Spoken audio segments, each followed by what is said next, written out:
Halo teman-teman, kembali dengan YouTube saya. Jadi di sini saya akan menjelaskan bagaimana sih caranya membuat website algoritma random forest untuk klasifikasi gambar.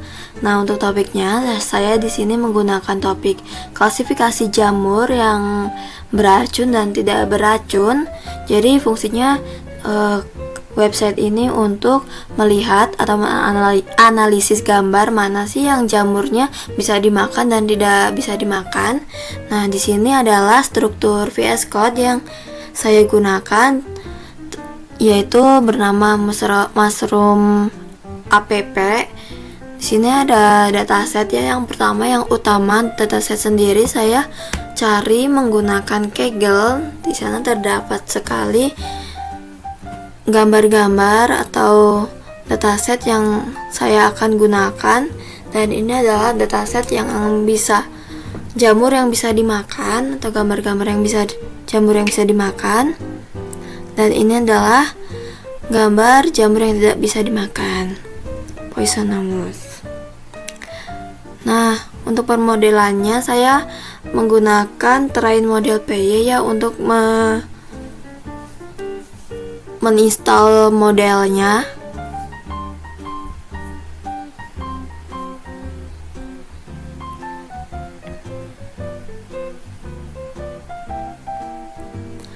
Untuk file selanjutnya yaitu requirement.txt. Di sini terdapat fast, skitlearn, numpy, log, unicode, dan lain-lain. Selanjutnya ada readme. Jadi readme ini digunakan untuk patokan bagaimana sih cara menginstal dari GitHub saya, bagaimana struktur VS Code-nya, dan dari mana dataset saya gunakan.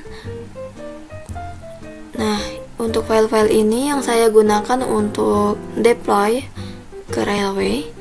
Selanjutnya ada appy. Jadi appy ini sangat penting ya digunakan karena di sini fungsinya untuk run atau menjalankan websitenya. Dan ini Kitignore. Nah, ini yang paling penting untuk tampilan. Ada about, evaluate, dan index. Jadi about sendiri itu saya isi untuk definisi tentang datasetnya dan lain-lainnya.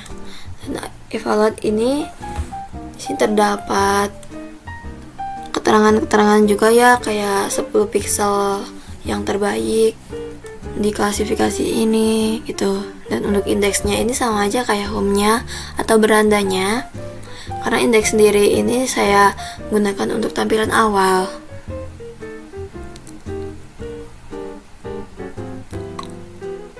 Dan untuk statik sendiri ada CSS dan JS. Nah, ini adalah kode yang dimana untuk menyimpan warna-warnanya agar tampilan tuh menarik, sama seperti JS juga, agar tampilan UI UX-nya itu menarik dan tidak sakit mata saat pengguna memakainya. Dan ini adalah struktur VS Code yang saya gunakan beserta kode-kodenya yang sudah saya upload di GitHub, yaitu GitHub saya Salsasaf. Nah, untuk repositorinya Mushroom app ya. Oke, di sini saya akan ke terminal dan new terminal. Karena sebelumnya saya sudah mendownload atau menginstal VNV, saya tidak akan menginstal kembali karena saya sudah menginstalnya. Dan untuk petunjuk atau pedomannya bisa dilihat di readme-nya. Karena readme ini sudah sangat jelas bagaimana cara-cara penggunaannya dan strukturnya. Setelah install VNV, maka adalah install Setelah install VNV, maka install requirement.txt. Karena jika tidak install requirement.txt, maka program atau websitenya tidak akan berjalan lancar, bahkan sangat error. Karena saya sudah menginstalnya, saya lanjut ke Python Train Model PY. Jadi di mana Python Train model PY ini digunakan untuk memodelkan. Nah, di terminal sendiri sudah ada keterangan-keterangan yang bisa sekali dibaca. Nah, ini training udah selesai, maka akan diarahkan ke Python AppPY.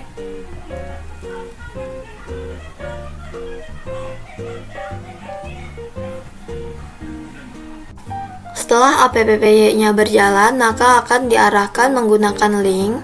Klik saja linknya dan open saja ke browser atau salin linknya juga bisa, karena di sini AppPY-nya sudah berjalan.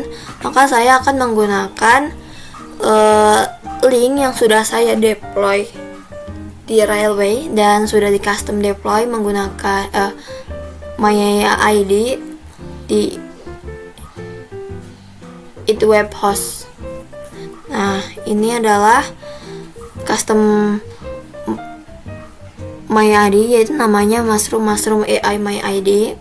Nah, untuk di AppPY, di Railway sudah bisa berjalan juga, dan ini adalah menggunakan link Mushroom AI MyID. Ini tampilan depannya yang saya bilang sebelumnya, index, home, di beranda terdapat cara kerja sistem, dan sudah ada langsung drag atau drop gambarnya, jadi langsung di beranda ini. Selanjutnya adalah evaluasi. Di sini ada evaluasi model random forest, terdapat confusion metric, classification report. Nah, di sini ada edible-nya berapa. Ini sama aja keterangan dari datasetnya ya teman-teman, yang sudah saya masukkan ke dataset. Di sini ada feature importance. Jadi ini 10 pixel feature yang terbaik selama klasifikasinya. Terdapat juga tentang atau about. Jadi ini tentang aplikasi tersebut. Jadi Mushroom AI ini adalah untuk apa, dan detail model teknologi yang saya gunakan, bahkan ada peringatan penting. Jadi website ini saya kembangkan untuk akademik saja, jadi bukan acuan untuk menentukan keamanan jamur tersebut, jadi takutnya ada kesalahan. Nah, di sini terdapat beranda itu yang awal tadi. Saya akan drag atau drop gambar. Saya akan mencoba untuk gambar jamur yang beracun. Nah, sangat terlihat jelas bukan jika jamurnya beracun. Klik analisis gambar, lalu di sini ada hasil klasifikasinya. Keterangannya poisonous 91%, jadi termasuk beracun, dan ada catatan juga. Nah, jamur ini tidak dikonsumsi. Selanjutnya saya akan mencoba untuk jamur yang dapat dimakan atau aman, edible mushroom. Nah, ini gambar jamur enoki ya, yang tentunya bisa dapat dimakan. Klik analisis gambar, dan di sini terdapat keterangan. Nah, edible-nya 99%. Begitu saja demonstrasi web Mushroom AI dari saya. Terima kasih. Sampai jumpa di video selanjutnya. Dadah.